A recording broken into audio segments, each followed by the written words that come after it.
Pardon the interruption, I'm Chris Gehrz. Sam, can we possibly do 2 good webisodes in 1 week? Well, that would be 2 more than NBC. And if you don't get that joke, you haven't been watching NBC. And judging by the ratings, you haven't been watching NBC.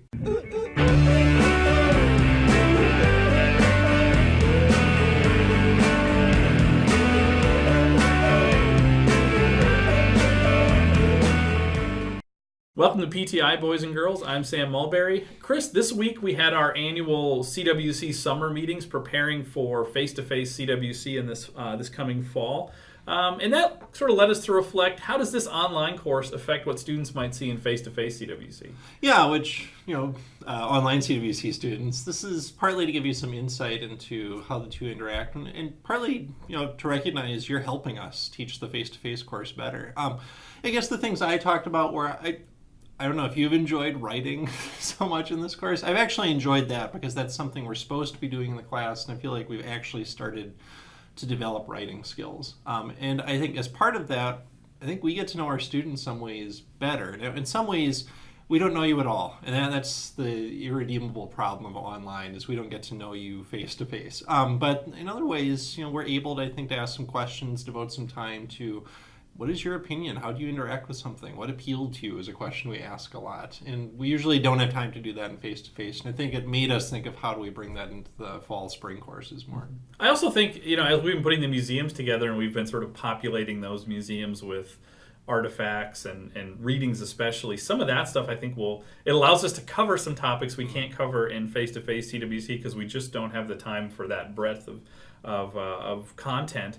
I found the readings that we've been able to put so many more primary source readings. You've actually encountered far more primary source readings. I mean, they're short. When not all of them will show up on the test. Right, and when you look at things in the museums, you've encountered far more than a student in face-to-face would. And I think there's some that we've come up with where I feel like, we've got to use this in the face-to-face course. Yeah, and I think the other part is the process of interviewing so many faculty, including some who have no connection to CWC or they once were on the team but no longer. I mean, I would expect that to show up in lectures or small groups face-to-face. I mean, we're talking about using that as a development kind of resource or tool for faculty who teach face-to-face. So. Mm-hmm. Yeah, so I mean, you've had this course taught to you by probably 22 faculty members, and a normal CWC semester you might encounter 4 or 5. So so that's really interesting. And I'll say that one last thing that I think probably will have an impact on face-to-face CWC, if not this coming semester, sometime soon, is exactly what we're doing right here. Yeah.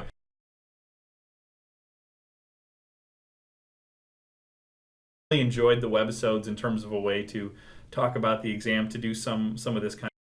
So one thing we've tried to do in a few of the webisodes is to pick out a couple of readings or themes that sometimes they're confusing. Sometimes we just think they're really important to underline. And I know, Sam, as someone who's done this course for a long time, one of your favorite readings is Martin Luther's preface to the Epistle to the Romans. And it's not something we actually emphasize quite as much this time. You did an Erasmus response, not a Luther response, but it was one of your readings in the past few days, and I wanted to just give you a chance to say why do you appreciate that so much? What themes do you especially want students to take away from that reading? Well, there's a couple things I really like about it. For one thing, this allows us to see Luther doing what his job was. I mean, along with being a monk and a priest, Luther was a Bible scholar, right? And this is a document that he's writing to help people read the Bible better, to understand the Bible better. So, I mean, the fact that it is a preface to Paul's letter to the Romans, what he's wanting you to do is read this and then go read Romans. And that's one of the things I always encourage students to do, is take him seriously on that. Like, read his introduction and say, I'm going to use this as a launching off point to study Scripture, because that's what Luther did as a Bible professor. That's what he encouraged his students to do. That's what he encourages Christians to do. Now, the other thing I like about it is that when you actually do that practice, what you can realize is that this essay, this preface by Luther, unlocks the theological revolution of Luther. I mean, we can talk about Luther in terms of his response to corruption in the church and things like that, but in terms of Luther's theology, he finds it in Romans. I mean, in Preface to Romans, he says that Paul's letter to the Romans is the heart of the New Testament, and it has a light that's bright enough to illuminate the rest of Scripture, right? So I think that's actually one thing as we're looking at reform movements, to say, well, everybody thinks the Bible's important. What part of the Bible do they find central? For Luther, it's Romans. That unlocks the theology here. So what we're doing, so we have this idea of Luther as a Bible scholar, studying Romans and finding this theological revolution. So what is that revolution? That's so interesting. Well, he's doing it as the work of a Bible scholar. He's looking at the language that Paul uses, right? So when you do that reading, you notice he says there's some words that you need to understand. And he says medieval theologians have misunderstood these words.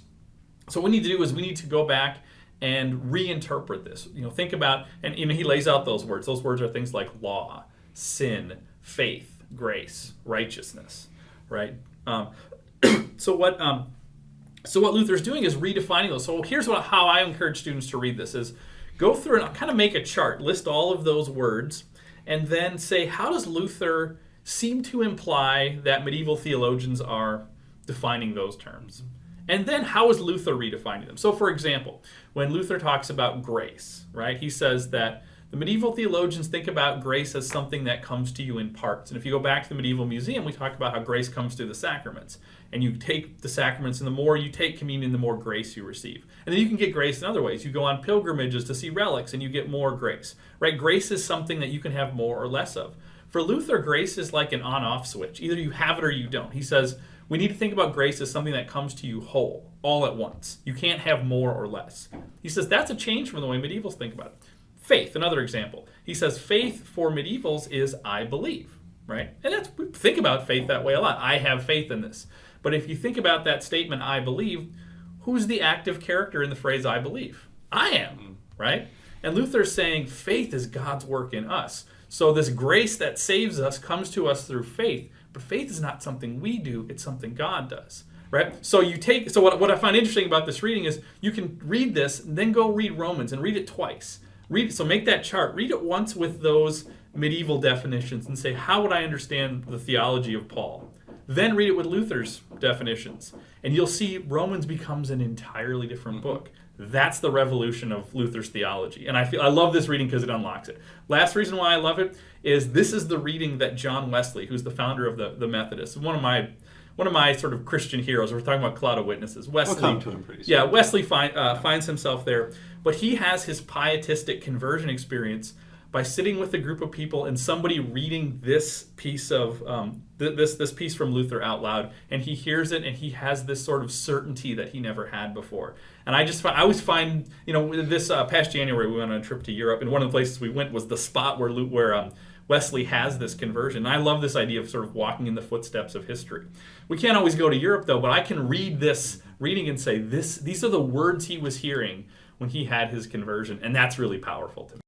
So, another piece by Luther that I think you're a big fan of is Luther's writing on secular authority. Yeah, I don't think it's quite as winsome as Preface to Romans. I think Preface to Romans is almost like the forerunner of if you grew up with the study Bible at all. So I think it's something, if you grew up evangelical, fits pretty well. Secular authority is...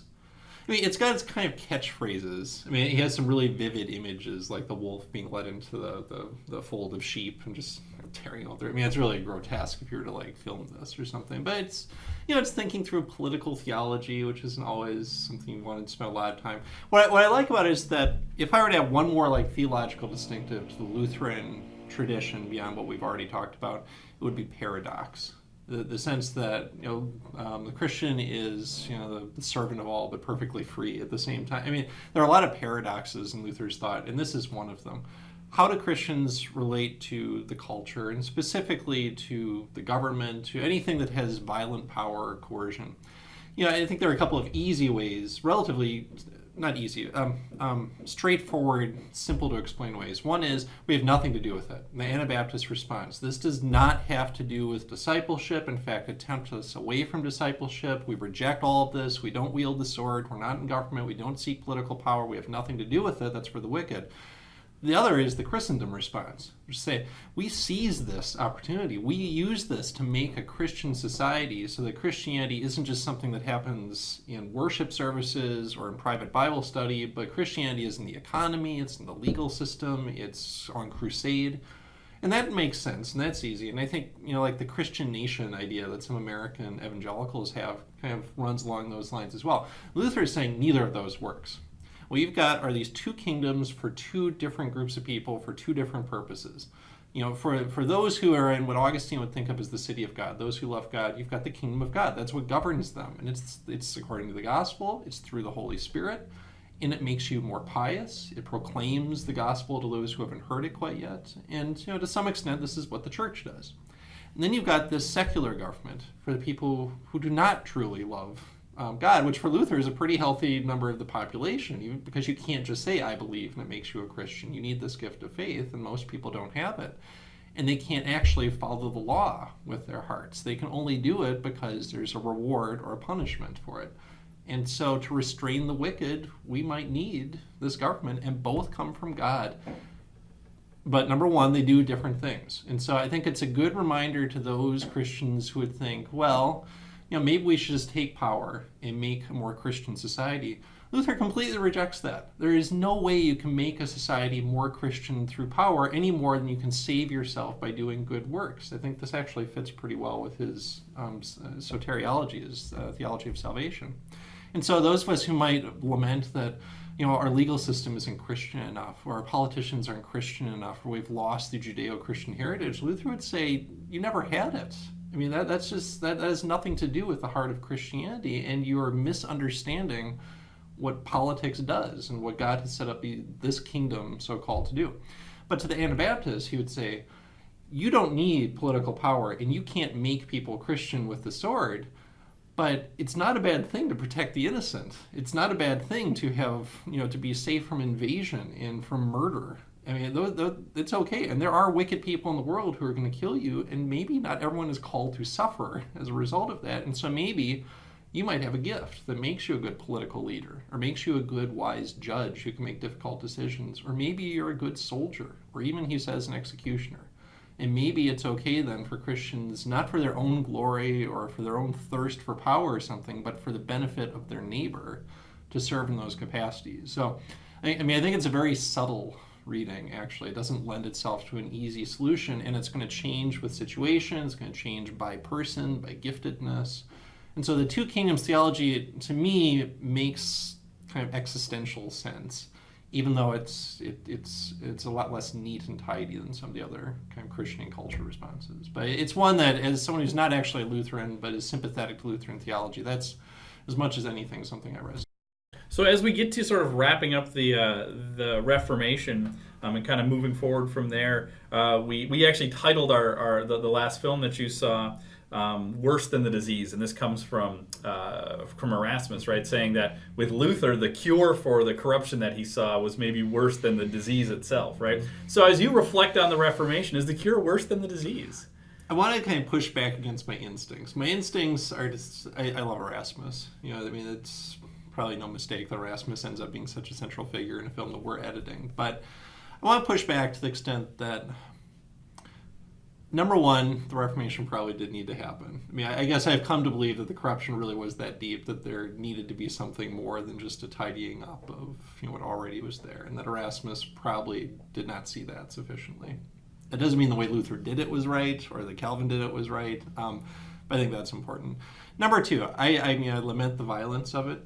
I also want to underscore something that at least a couple of the interviews said, which is a lot of that was not actually caused by religion. I think wars of religion, it's important to understand this does have to do with some of the theological debates.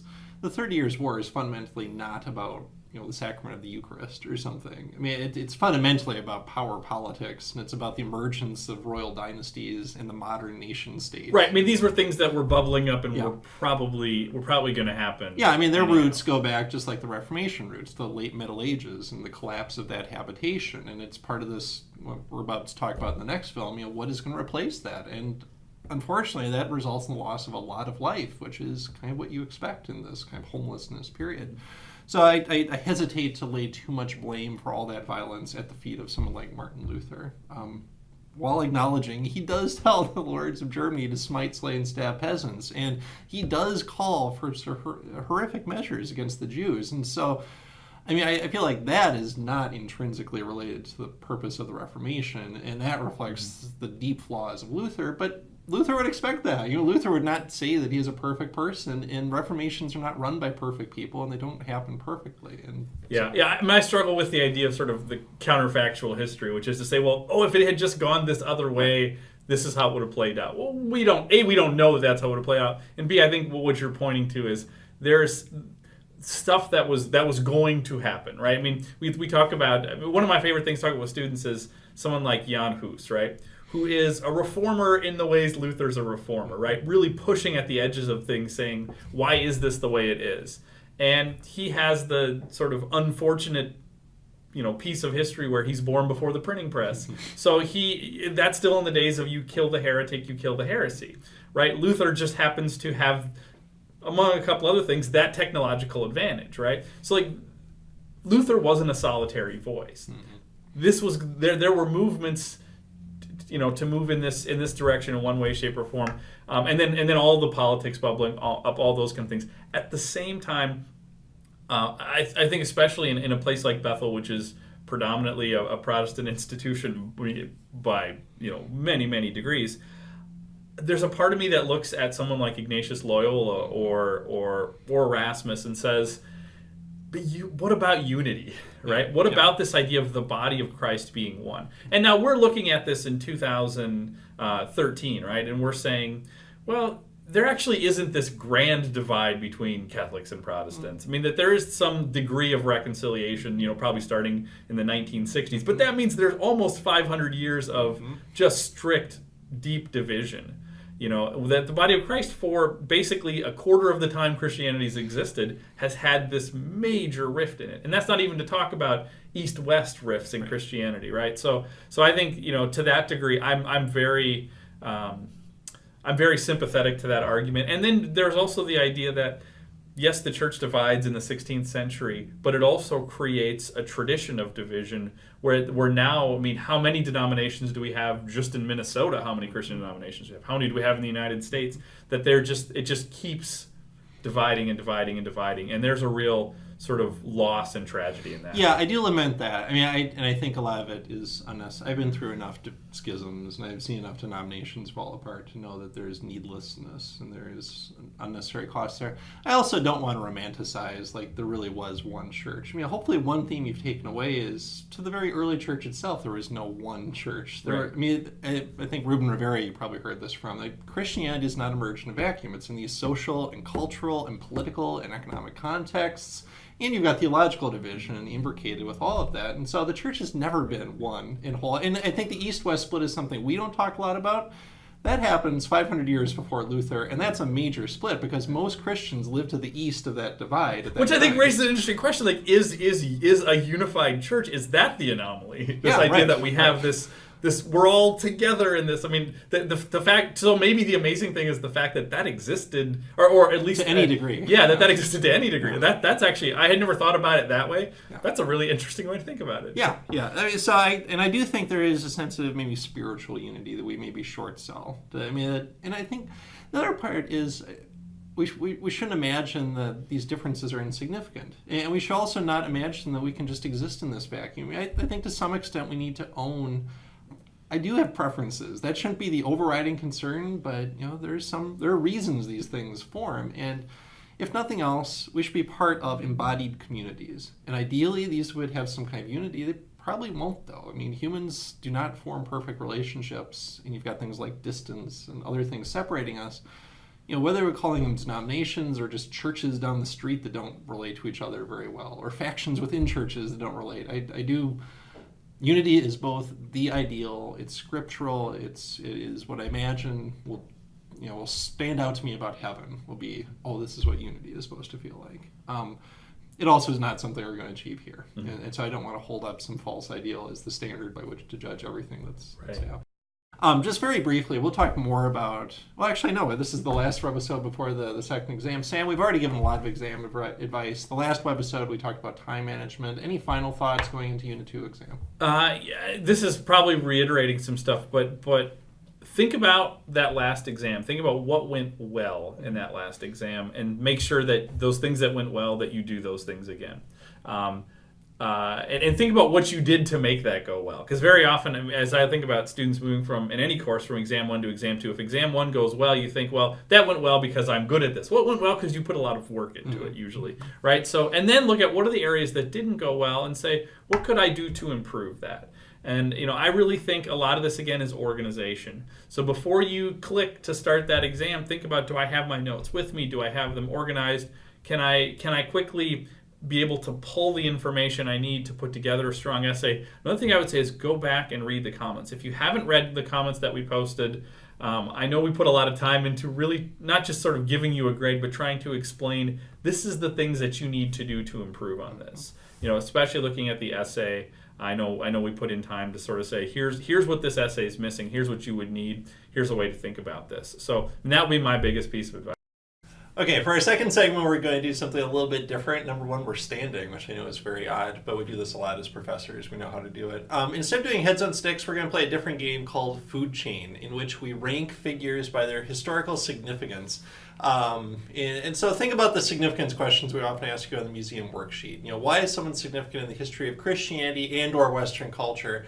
What we're going to do is first me and then Sam, we're going to rank 5 reformers, Protestant, 4 of them, plus 1 Catholic, in terms of their historical significance to Christianity and or Western culture. I'm going to rank my 5, and then Sam will have his 5, and maybe you can write in with your 5 if you'd like to play the game as well. So let's get started. I'm going to start right at the top with Martin Luther. I have a feeling Sam will be a contrarian about this, but to me it's pretty unquestionable that Luther is the most important. Whether it's the cure of the disease is greater, it's to a large extent his cure and his disease. Even beyond Christianity, you've got to think about his impact on German culture, which is going to be important for a lot of bad reasons and some positive ones in modern history. Basically, the German language as it exists now comes from Luther's Bible of 1522. Certainly his impact on views of Jews will be important in the 20th century and earlier. But he is the reformer, for better or for worse, and so we have to start there. I might move some of these around, but I'll start with Calvin right underneath him. I might have even said in the museum, or at some point made clear, that I'm not a Calvinist myself, but I've got to acknowledge that he is the one who systematizes Protestant theology, and while most Christians are not Protestants, I think that is an important development. More than that, one thing we haven't talked a lot about is that Calvin's view of vocation is, at least in the 19th and early 20th century, sociologists like the German Max Weber look back and say this helps feed capitalism and industrialization. The sense that work is something to be valued even if it's not within the church. And the Protestant work ethic, if you've heard of that, actually goes back to people writing about Calvin's Geneva. And again, for better or for worse, that's an important contribution to Western culture. So I'll say that. For number 3,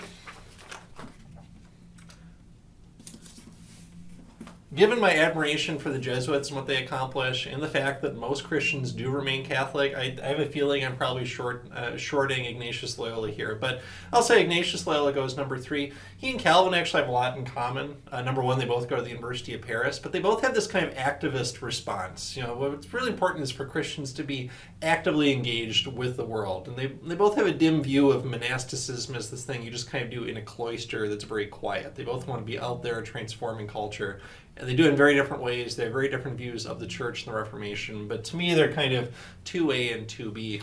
And then I also have a hard time with the bottom 2. I think Cranmer is probably,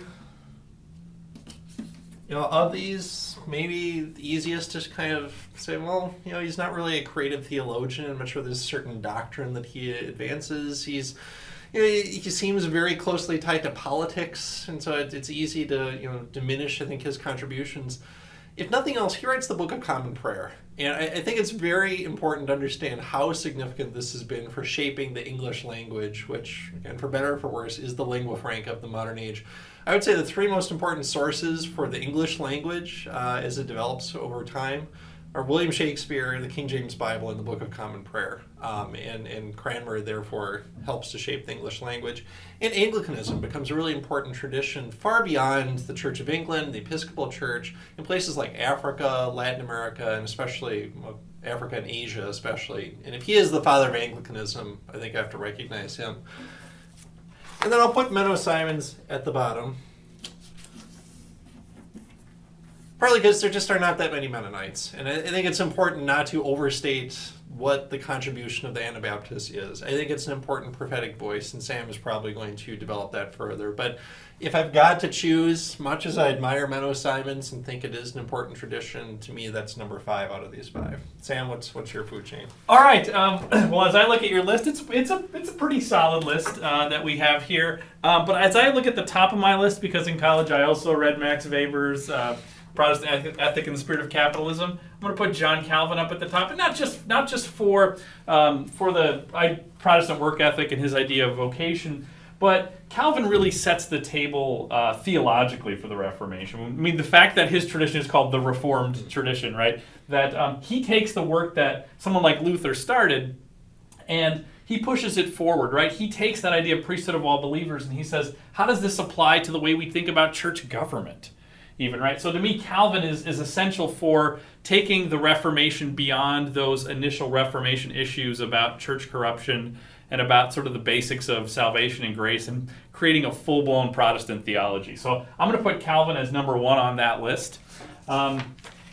Luther's going to be my number 2 for all the reasons that Chris said. I mean, undeniably, we don't have the Reformation without Luther.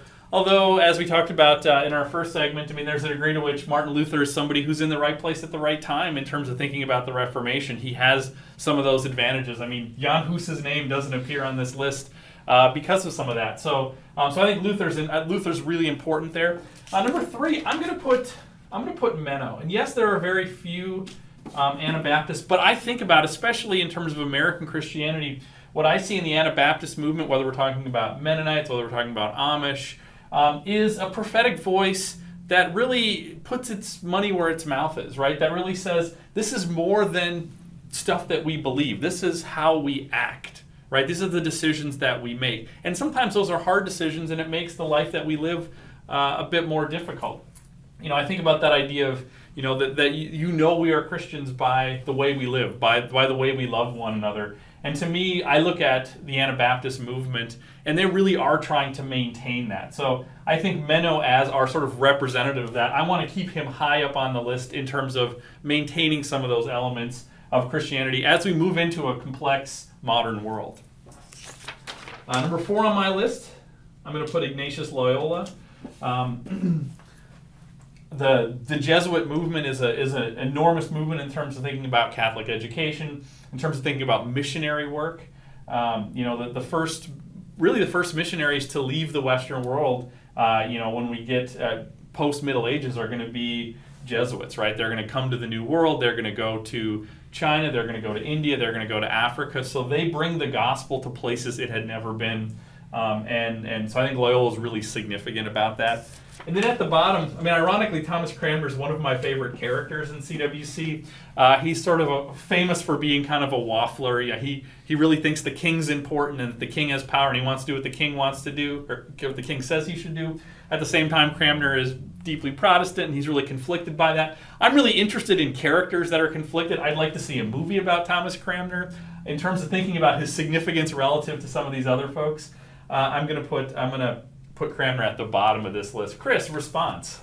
Maybe one other thing I would just add to make the case for Ignatius Loyola. I think it's important to recognize the significance of having the first Jesuit Pope, Pope Francis. So I feel like kind of, if he's not 3, he's 4 with a bullet, because I think the Jesuits are kind of rising. There's a period in the 18th century the popes actually banned the Jesuits under pressure from European monarchs. And the Jesuits are on their way back, so I guess I'd add that to, if I were going to justify. I could so easily be talked into flipping at least these two. And partly it's just I think it's so easy to underestimate the importance of Anglicanism, of what Cranmer does with the Book of Common Prayer. I'm pretty firm on these, the top. These are the 2 most important for the period, and that it's, I take the idea that this would have happened anyway, that there's continuity with the late Middle Ages. I also come from the school of history that thinks that we probably have gone too far in the direction away from kind of great men approach to history. I think it actually does matter that individuals are there in the right moment, and for better or worse, it does shape what the Reformation looks like, and then what the course of Western European history looks like. I guess one other thing I'd add, because I just said great men, is we have no women on this list. And I hope at some point that has bothered you, or at least made you wonder why there's so few women. We talk about Hildegard, we talk about Perpetua, we talk about Helena, but keep this in mind as we get into the next unit, because we'll actually speak to that, and we'll actually encounter a couple of early figures in the history of feminism talking about why women have been kept silent so long. So, I think that's a significant absence, is you don't have a woman right here. But in some ways, that absence ought to be somewhere on the food chain. And no matter how you slice it, these are all really significant people. We're sort of out of time for this game. We're going to go back to our normal seats and wrap up the show. So we're going to declare this game officially over, and I think declare me the winner. Is that how we want to think about this? Is that how this? I think so. Okay. I get the last word, so I am officially the winner of Food Chain. It's happy time, boys and girls. Happy birthday to the Paris Metro, the Paris subway system, opened today in 1900. Sam, you were in Paris in January. Any favorite memories either of the Metro or of Paris in general? I don't think I have favorite Metro memories. I really liked the food in Paris. I was going to say I feel bad about that, but I don't feel bad about that at all. We had our first full day there. We had duck confit for lunch, and that's right. I've sort of thought about that meal ever since January. So I've read recipes, tried to figure out where can I get duck, how can I make it, things like that. So that's my big takeaway from our time in Paris. And I'll be thinking about that the rest of this webisode. Thank you for that. Happy anniversary to the Great Fire of Rome today in AD 64. A fire started. The Emperor Nero sat and played his fiddle or violin as the city burned. Christians got blamed. Christians were killed. Chris, where does Nero rank in the worst Europeans in history? I'm a 20th centuryist, if that's a term, and it's hard. You got a couple of people in the 20th century in European history named Adolf Hitler and Joseph Stalin. Just sheerly on volume, they're pretty that's bad. kind of 1A and 1B, and everyone else is somewhere down here in the food chain. It's hard to put Nero too far up.